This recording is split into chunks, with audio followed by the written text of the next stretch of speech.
What's up, everybody? Welcome back to another episode of Between the Ears. We figured we couldn't get through the entire week without, uh, well, I don't know another way to put it, but let's just bitch. Why don't we?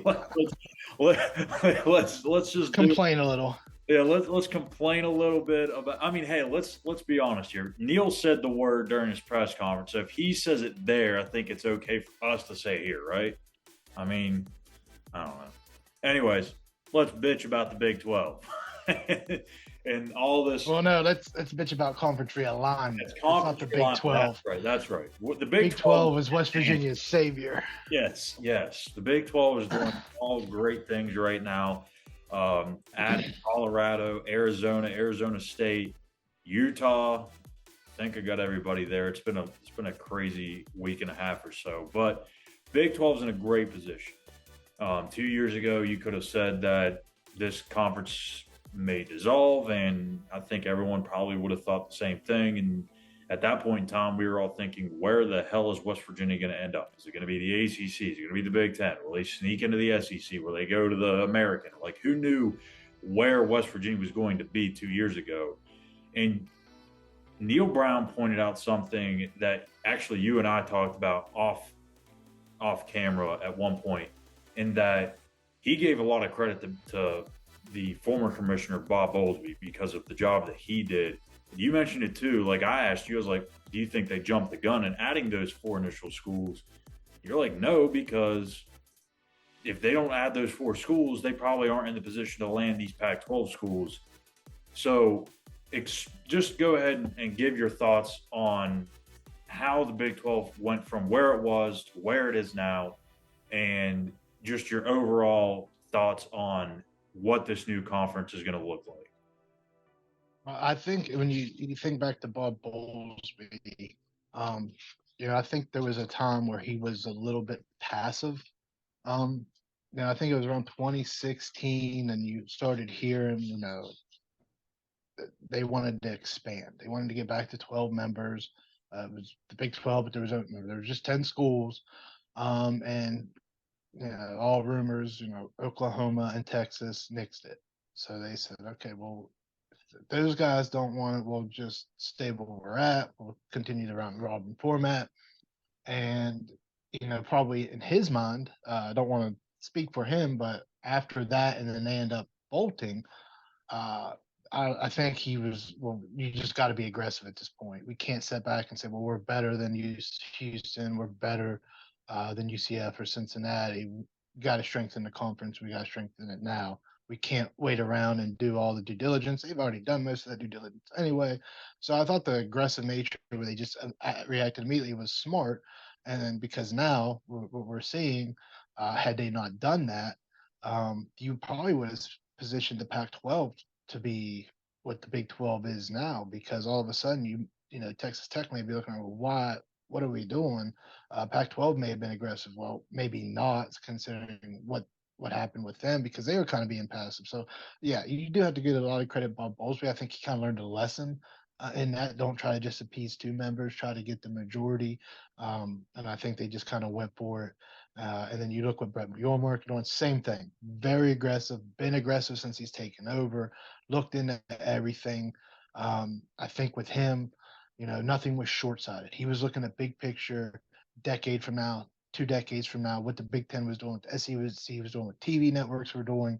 I think he looked at it and said, "We got to start looking into this now," and they were able to pull it. I mean, a lot of people think, oh, they did all that research in a few days. No, they've been working on this for quite some time. I think, like Neil said, you can go back to Bob Bowlesby. I think they were looking at Pac-12 teams for quite some time. So a lot of credit to a lot of people in the Big 12, especially those two.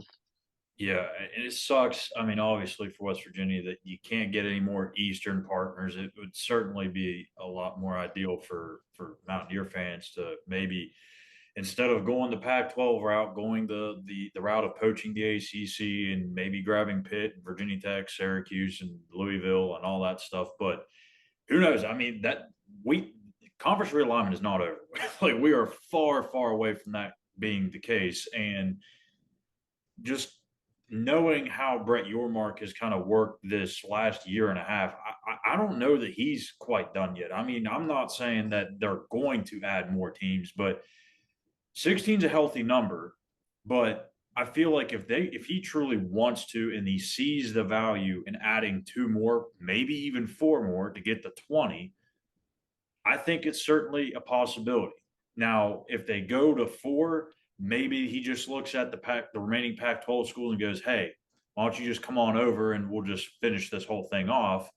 But if they decide to go two, then I think it may open some things up a little bit. I don't really see the Big 12 reaching into the ACC unless we see somebody move from the ACC first. I mean, what are your thoughts on that? Yeah, I mean, Florida State's looking for a way out. Would not be surprised if Pitt's on the list, Louisville, Syracuse, Virginia Tech. Absolutely. Probably not going to make it public, but I guarantee you looked into it. I'm sure those schools are interested in leaving ACC, especially if Florida State leaves. And then you got to think Clemson's Yeah, right right. with their foot right after. So you don't have a lot of outside of those two. Who else do you have in the ACC? I mean, I know UNC and Duke are big names, um, but do they move the needle? And I know we're going to get into all that nonsense here very soon, but um, Florida State's really that domino. And I would not be surprised at all. I know they've been looking at UConn as well as a basketball affiliate. So if you start looking at that, you're almost putting back together the old Big East basketball. And I'm sure your Mark would absolutely love that. He's a basketball guy. Work with the Nets. He's very familiar with the Big East in New York City. So I would not be surprised if that's something that they're keeping close to the chest right there, hiding their cards, that they would not, that they are in talk with Pitt. Because I know a lot. I know all of our ill feelings towards Pitt, but Pitt was actually one of the schools that was trying to get West Virginia into the ACC during that last roundabout. Because why wouldn't they want to keep that rivalry as well? So I'm all for one for bringing Pitt and Syracuse in, despite the rivalry. Virginia Tech can rot. I know we'll get into that. But that could be a very big option. If you're at 16 now, Big Ten possibly looking at maybe actually adding Cal and Stanford now, which makes zero sense. But if that would put them to 20, then you can kind of look that, hey, there's four teams in ACC that could put uh, the Big 12 at 20, and then you got a strong East Coast presence, Midwest presence, and West Coast presence. So we'll see. I really do believe that the ACC may not make it to 2036. There's That no you may way. have a lot of buyouts. There's going to be a lot of buyouts, and I wouldn't be surprised if the Big 12 ends up getting to scoop up some of those ACC teams. Absolutely. I mean, there's no way. I don't know that the ACC will exist past 2025 or 2026. I mean, there's Yeah, just it's it's so many. it's it's very it's interesting, but I guess we're going to get into the why of all this Yeah. Well, stupidity. so before we get into Plain and that, simple. because that's the meat of this show. That's the really good juicy stuff. I did want to throw out two things first. One, my proposal, because I think once this all goes down, we're probably going to see the Big 12 split into two divisions, at least for football. And I don't know what that's going to look like. They could go directions with East, West, North, South, or just split it like the Big Ten did with the legends and leaders crap and have no real rhyme or reason to it. But here was my best case scenario. I'm just going to throw that one out there. The East Division, you have UCF, Cincy, Houston, Iowa State, the two Kansas schools, Oklahoma State, and West Virginia. And then the West, you have the Arizona schools, Baylor, BYU, Colorado, Texas Tech, TCU, and Utah. Are you cool with that split division scenario? Do you think that would be a good, and do you think that would be a good division for WVU in football? Sure. uh, I mean, it is what it is. It just those schools all sound so silly together, but They do. yeah, I don't think it really matters how you slice it. Four corner schools are going to be in the west. Three eastern schools are going to be east. You can just split up the pie in the middle and do your best to make it geographically make sense, where you can cut a line. um, through the state of Texas, but you're still going to have some of those Dallas and Houston area schools probably in the West. So, yeah, I don't. As long as West Virginia and the Four Corner schools aren't in the same division for whatever reason, that would happen, Dog out there. or BYU in that mix. I think you're safe. So, just kind of is what it is from a competitive standpoint. I think you would want to have, Baylor, and Oklahoma State on opposing divisions, and kind of, where do you kind of put TCU in that mix, and Kansas State. So I think if you can see the future in a sense and try to say, all right, what's the top programs, let's try to split those two up so they don't have to play each other every year. Like the old Big 12 school model that had Texas and Oklahoma playing every year in the same division because of the Red River rivalry, and one of that would mainly be with one of those teams' losses. One would be 11-1, one would be 12-0, and they wouldn't square off again, and one of them would get left out. So I don't know if they'll go to divisions. They may just keep it all. Big Ten wasn't going to go to divisions with that, so we'll see. We'll see how they figure that one out. Yeah, I mean, well, just like Ray Anderson, the Arizona State athletic director, said he's promising he's not coming to Morgantown. Well, I promise you, I'm not going to go to Tempe on a Thursday night at 10:30 in the middle In November, I'll be. If it's November, I'll think about it. of. Leave cold weather, go to warm weather. Yeah, yeah. So that's pretty much it for the Big 12 talk. Let's go ahead and get into that needle moving stuff that we discussed very heavily Bit on of it, the show. bit of an oversell, but all right. Yeah. But the ACC a decade ago just looked right over West Virginia. Nah, they don't bring Two any. decades ago. Two Uh, decades ago. 2 decades ago, and then also again 10 years ago or whatever it was, and said West Virginia didn't bring any value, and that but schools like Louisville and Boston College, Wake Forest, even NC State, you could throw in there, Virginia, Georgia Tech. I mean, so these schools, even though some of them have been in the ACC already, they don't generate revenue. I'm telling you now, their fan bases are very, very small. They don't, in the fan bases that are maybe somewhat big, aren't very passionate. There's no way, and they're not successful.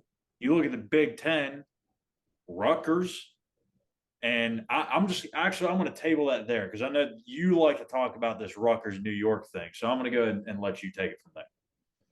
Yeah, so when you really think about when conference realignment happened, you know, 20 years ago, and Virginia Tech, Boston College, and Miami left for the ACC, Virginia Tech was not in that mix. They had looked at Virginia Tech. They were not interested in the Blacksburg market. It had no value. Uh, they did not want Virginia Tech. Well, the Virginia governor applied political pressure to the University of Virginia, said, look, if you don't back Virginia Tech, we're going to pull your funding. Obviously, that's millions upon millions of dollars. So they were forced their hands. Syracuse was originally one of the schools that was sought after. They got looked over. They took Boston College, Virginia Tech, Miami. Fast forward 6 years later, that's really when the propaganda, and a lot of it coming from Blacksburg, um, West Virginia, their fans are too rowdy. We just seen, people from the national media, from the Big 12, saying, hey, we heard a lot of bad things about West Virginia when we joined this conference. We went to Morgantown, we had a great time. There was a lot of bad propaganda coming, a lot from Virginia Tech. There was a lot, some from Pitt, but a lot from Virginia Tech. And then they started citing academics. And then they said they wanted the Pittsburgh market, so they took Pitt. Well, they didn't even lead. Um, they're third in their own city in views. West Virginia, it goes Penn State, West Virginia, then Pitt. So right off the bat, they're lying. Well, in that same sequence, you had the Big Ten take Rutgers and Maryland. And what I always found funny about that was, when you think about the Big Ten, they wanted to get into the New York City media market. Now we're talking about New York City, the largest city in the country, one of the biggest media centers in the world. Um, couldn't get Big Ten games for whatever reason, which, if you're Ohio State of Michigan, you're on national TV. So were they not playing those games in New York City? So I know that the move was to get the cable providers to get in the Big Ten network within that service. So you're telling me that all these Big Ten schools, all these alum didn't move to New York City for a better opportunity, or Washington, D.C. for that matter, that it took Rutgers and Maryland for them to get the Big Ten network. Meanwhile, in West Virginia, I guess I would be in that Big Ten network with Penn State not too far up the road, but I've had the Pac-12 network since it's arrived. So if you're not familiar with geography, West Virginia is nowhere near the West Coast. So I'm not sure how Rutgers moved the needle to get the Big Ten in the media market. That is just completely a false narrative. I would want someone to completely explain to me again why you would need that and why you would need the DC market. And if you go and look at viewership, their viewership, Maryland and Rutgers, hasn't gotten better. It's actually declined. So how much? Why did they need those teams to get the Big Ten in those areas? So the nation's capital couldn't get Big Ten games, and the largest city in the country couldn't get Big Ten games. So you have two narratives right there where they took Pitt over West Virginia because they said they won the Pittsburgh market that they didn't own at all. Their viewership is terrible. And then they wanted the New York market. And again, when you think about Rutgers, Syracuse has better viewership than Rutgers in New York City. So why would you take Rutgers over Syracuse? So there's something way off on everything that they've told us. So now, if you fast forward today, they just told us that the Pac 12 had no value, that conference, those games didn't mean anything. Well, they took the top four teams, the top four teams that were going to play each other to get the ratings, and they gave them more money. But now, instead of having regional relevance where you could prop those games up, now they're going to fill those with Oregon and Indiana, or Oregon and Minnesota, or Such a Oregon barn and burner, man. Iowa. So tell me how that is advancing viewership. Now you instead, if you take the West Virginia factor, right, and you lost all those regional rivalries, that's a small portion of the country. Well, now you just took a whole section of the country Yeah. and made them probably lose a lot of interest. Now, Oregon fans, why those top football programs, yeah, they're still going to be passionate, I'm sure. But then what you're going to have is, when it's at maybe they played Washington State on homecoming every other year or whatever. You have those games where they were the homecoming games. You're not going to have that anymore. Now you're going to have a team like again Indiana, Minnesota, no regional relevance. We've dealt with it at West Virginia for over a decade. Be close proximity with rivalries, and all it was, well, our conference is better. Or we had a winning record. It was never decided on the field. Now these teams are going to feel it, and you really feel bad for a place like Washington State. Yeah, it's not a big Yeah. alumni base, but they even have, had that thing on game day where they've had the flag at every game day show across America. Like, that's a passionate fan base. You just screwed that fan base. And what you basically told them again, that Oregon Indiana matchup is bigger than Oregon and Washington State. I don't know how that's generating them more money in the long run. It seems all very short sighted. But again, especially in today's age where it's streaming and we've been able to buy sports packages for almost 2 decades at this point. So I'm really lost on the TV. If I can get these sports packages in West Virginia, I'm sure you can get them all across the country. So Especially in New York City, for crying out and loud. what's really weird about the ACC thing? The ACC network wasn't even in the Pittsburgh area for years. So when Pitt played on the ACC network, the people that had cable there couldn't even watch Pitt. So that these are the kind of decisions that's happened. And now you just made one again where you've lost regional relevance to fill in with bad Midwest teams. Like, no one cares about the Washington Northwestern matchup, but that's what you're going to get now. Well, I Like mean, Washington what's going to and happen in 10 years whenever you have all these weird random matchups and you start losing the fan interest just goes way down, exactly. and then all of a sudden we're going to be trying to figure out how to piece it back together to the way it was in the first place, because And I you're really think going to be that's what's going to scrambling. happen. I truly feel like we at some point, I don't know how long it's going to take, maybe 10, 15 years, but at some point I guarantee you they will break away from this coast to coast conference BS and go back to, okay, West Virginia, you and Pitt and Virginia Tech and Louisville and Syracuse, y'all are going to be together. Pac-12 schools are going to be together again. The Big Ten schools, you'll stay together. That's going to happen again at some point. I really do feel like this is not something that's going to be permanent. I don't think. You don't know because if you would have said 5 years ago that Oregon, Washington, and USC and UCLA Big Ten, people would have looked at you like you're crazy. Like, oh yeah, that's never going to happen. Well, now they're talking about averaging, bringing in Cal and Stanford again. These teams didn't hold value together, but now they hold value with the Big Ten. There's no common sense in this. So what you're going to get is a bunch of watered down nonsense. Like Oregon's not going to play Michigan State, Ohio State, Penn State every year, and then have to go play USC, UCLA, Washington. That's not going to happen. When these scenarios get drawn up, it's crazy. So the Big Ten, they're thinking about adding a 10th conference game. So what? Now you're going to have Washington. They said they would keep the Washington State, the Apple Cup rivalry. So what? They're going to play 11 P5 games while the SEC still playing 8 conference games and loading up their schedule. So there, there's a lot of craziness that's happened.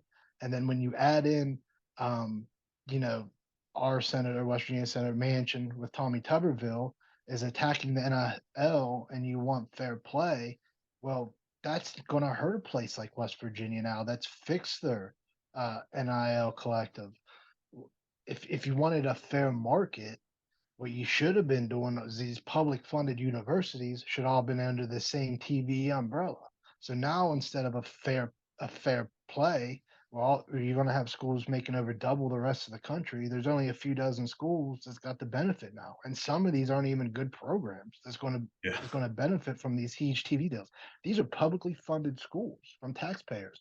So if you were really trying to make it a fair play and not attack the student athletes, why would you not make sure that all of these schools were under the same TV contract? Because at the end of the day, when SEC, again, they're only going to play 8 conference games. Well, what if the rest of these conferences, including the G5, stick it to the Big Ten and SEC, say, look, you got all the team, you got all the money, you play each other. Why are we going to go fill your schedule for you?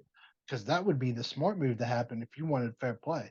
Because if we go back to NIL, where West Virginia just signed a beer company to get 15% of the profits. If they put a cap on that, what if they hit the cap with just the beer sales? So Yeah. all that extra money they brought in to bring in talent, What they happens? can't use now.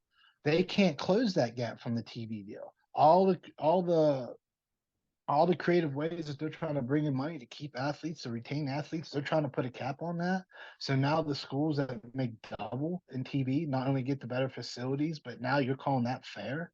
So there's a lot of really dumb decisions that's been made in the last decade. And and I don't know why no one questioned these things, but at the core of it's all come to greed. And you have to start thinking when you start thinking that Rutgers situation, who got paid there? Because that there's nothing that made sense. Rutgers football is really down. Their revenue has decreased because they've lost interest. They've been the doormat of the Big Ten. When we went to Maryland last year, the people that were there said it's the biggest crowd that they've had in years, and it wasn't full. They do not have interest in Maryland football. So if there's no interest, what ratings are they bringing in from Maryland? So then you think about last year as well, when West Virginia went to Pitt, that was the biggest sporting event that's ever been held in Pittsburgh, attendance wise. Not the Annie. Steelers, West Virginia, Pitt. So that's 2 places where West Virginia has increased their value by 1 week. And when you say, well, Pitt was doing this. Well, if you looked at the Tennessee game the next week, there was nobody there. So West Virginia drew that attendance. That comes from the conference that told us West Virginia doesn't move the needle, despite being in the top 25 ratings in the last 20 years. So there's been so much lies and corruption at this point that this is where we're at. You've got 2 senators that are completely out of touch, that are listening to people, that are trying to make fair play that's actually going to hinder West Virginia if it's passed. So we'll see how it all shakes out. But the conference realignment has been a lie because, again, let's just talk about they just said these Pac 12 teams didn't bring no value. Now they're going to get more money in the Big Ten. So tell me how any of that makes sense. Again, bring it to me. You Tweet know, at me if you really believe that Big Ten needed Rutgers to bring the Big Ten into the New York City area.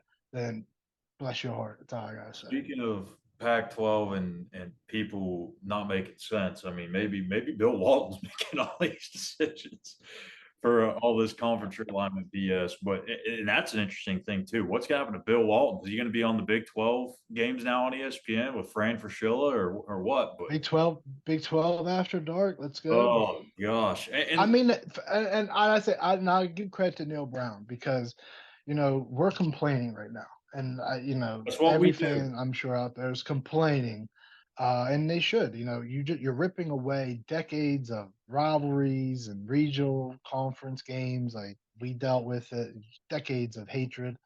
But moving forward, it is interesting because, you know, obviously with us, we don't get to watch college football all day unless it's an off week. So for me, when I get home, if it's a noon game, I always enjoyed Pac-12 after dark. So the cool thing is, come home, there's still going to be Big 12 football, possibly playing at 2 in the morning. So You're going to have it it for does make the it cool in that sense.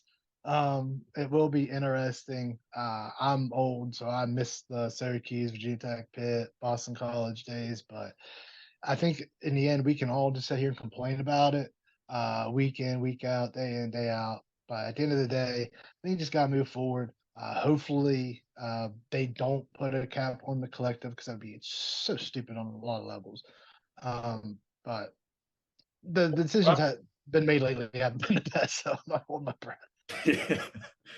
What I think this actually does, and not that anyone should really care about it, but I know like 8, 10 years ago, we started hearing all this SEC talk from the SEC fans. Like they're all propping up Alabama and Florida and whoever was carrying the torch at that time.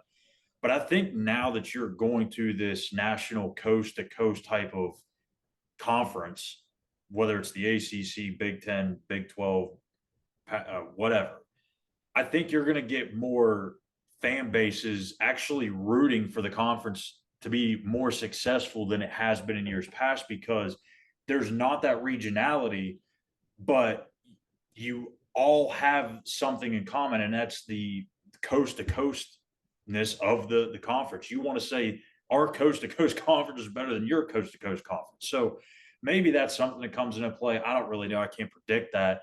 But I've heard one Well, thing. what's really going to be interesting with these conferences, because now the CBS has Big Ten, Fox, ESPN, they're all going to have primetime games. Well, Right. they based a lot of these ratings off of, the high state Michigans of the world, Alabama, Florida, whoever was nationally relevant got all these primetime games. They said, look at all these viewerships. Well, there was usually only one primetime game going all that time. Now you're going to have NBC, Fox, ESPN. They're all going to be competing. So you're going to see those views go down. And it's going to be very interesting how they view it moving forward with these TV contracts in the next decade. Because if you're all competing against each other at this point, where it wasn't like that, and I never understood why you only had one or two primetime games anyway, and Yeah. filled the noon and 3 o'clock slots when you have all these have all these networks and times, like it just made no sense. It'll be interesting to see how the ratings go. SEC is always going to pull strong numbers. It is the best conference. It's a great conference.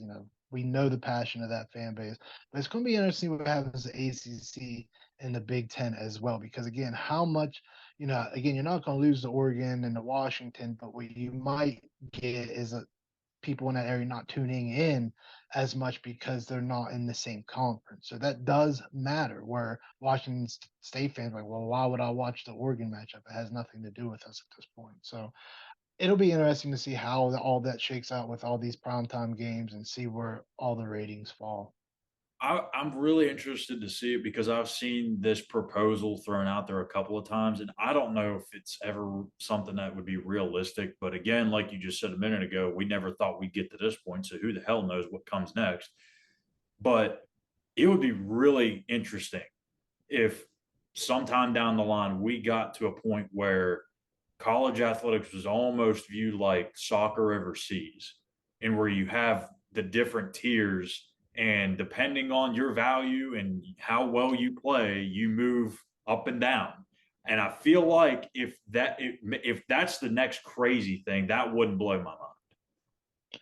It wouldn't. It's so much. I mean, so much of it is on TV ratings, and of course, like I Yeah, I said, mean, the like, why would SEC is Vanderbilt? going to have that. But like, but yeah, you start bringing in the Vanderbilts, Northwesterns, the Yeah, Rutgers, like just keep going down the list of just these programs that haven't done anything for decades. Like you're wasting millions of dollars.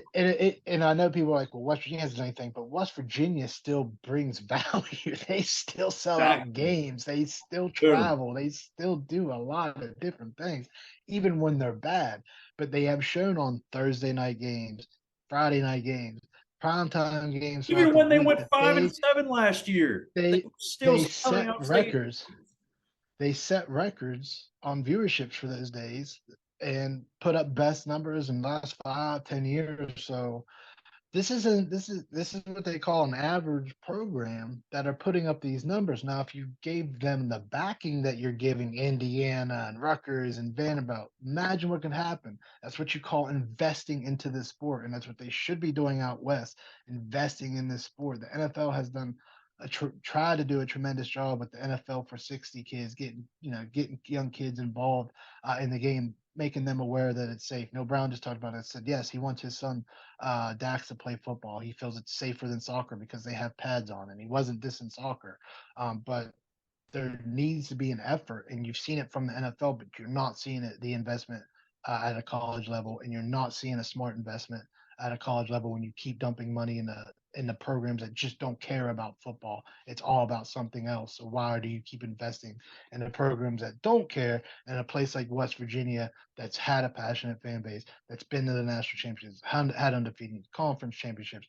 If you're not investing in programs like that, then what are we doing I don't. with college football? Because none of this, like I said, you go back to everything I said where ACC picked Pitt when they weren't even leading their own city in views, bringing in Rutgers, Maryland, the Big Ten, just to be the doormats of the Big Ten and the ACC, pretty much. So I don't think it's odd to say the least. I don't think it's a bad idea to do that tier thing where you have to move up and down because one, you're not wasting millions of dollars on all those other schools that we just talked about, but it also makes if you want to bring the NIL or the fundraising part of it into it, that's where you go to it. If a school is truly Well, in, they already had that tier system set up in place with the Power Five and the G5. So right, if you invested all that TV money that you just put in SEC, Big Ten, Big 12, and Pac 12, and you say, hey guys, we're going to spread this out around because you have to fill each other's schedule with non-conference games. We're going to spread this around. Everyone's important here. Let's make this work. And then the G5, hey, you're going to get this amount that for it obvious gives reasons. those. That would have made a lot more sense. You keep the regional rivalries, you invest in promoting games. Like I know I told you, like West Virginia and Syracuse had a heated rival. There was a big brawl in '92. We don't get to hear about that kind of stuff anymore because we don't play them every year. It's not driven in your head. I remember being a kid in Virginia Tech, my grandfather saying, "Oh, Virginia Tech cheated us down there. They got 3 field goals at the end of the game, and they still couldn't make it the field goal." There was all those kind of stories that aren't getting passed down because you don't play these teams every year. You don't hear it on the radio or the podcast now, so you're going to lose regional interest. So when the ACC blows up, and however that looks, if they can't keep some regional relevance there with Pitt, West Virginia, Syracuse, Boston College, then what? Then what happens to those schools? Are they just going to have some kind of small ACC that they're only making 20, 30 million a year? Is that fair to Syracuse, a great tradition program that had Jim Brown, Ernie Davis? I mean, Don and McNabb, they've struggled of late. Dina Babers has tried to bring it back, but if you had been investing in that program, Yeah, it may look different. Pitt's in a different situation. They're right in the middle of the city. They made an agreement with Heinz Field. Again, if you can invest in their campus, of course, a lot like West Virginia, since they don't have a lot of real estate. But again, Pitt, great tradition. Tony Dorsett, Dan Marino, a long-standing tradition. You could get a city behind that if you invested properly. But it just seems like we're not investing in the game, and you're seeing it at all levels. You should have, you know, Neil Brown's done a great job of recruiting the state, right? Going into the school that promotes football at a young age. You should see that across the board. You should have colleges reaching out to high schools, promoting the safety of the game, doing things the right way, and keep kids interested in the sport. It goes with baseball and basketball as well. So we'll see how the future holds, but it's not looking good No, if you're a traditionalist of the sport. and I If you am. just care about wins and losses, then maybe this is for you. Yeah, and last thing I'll mention here before we get off here is you kind of liken it to okay, the NCAA is trying to act like they're a professional entity The or NCAA isn't doing anything. It's clear. no, no. But I mean, but when you look at any other sport, professional sport, I mean, you look at the Oakland A's, they clearly do not have the backing to stay in Oakland or to stay a Major League Baseball team. That's why they're going to be trying to move to Las Vegas here in the near future. That stuff's got to happen in college athletics. I think, in a way, if you go to that format, if a team doesn't invest or a school doesn't invest and they don't bring money, they got to go. But it also does give, like we said, the tiers where they actually have a chance to compete for a national championship, which I think we have been needing for a very long time. P5, we had it. Power five, group of five. Well, no, It was the group of already in five needs a place. chance to play for national titles. What I'm saying. Right. That's why they were upping the Right. playoffs to 12 or 16. Like it was already in place. It was already in place. They already had a good system in place that they should have improved upon. Instead, they But said, nope, this is what we're going to do. These schools get all the money. The rest of you fight it out. And that's what so we're doing. that's going to do it for another episode of Between the Ears.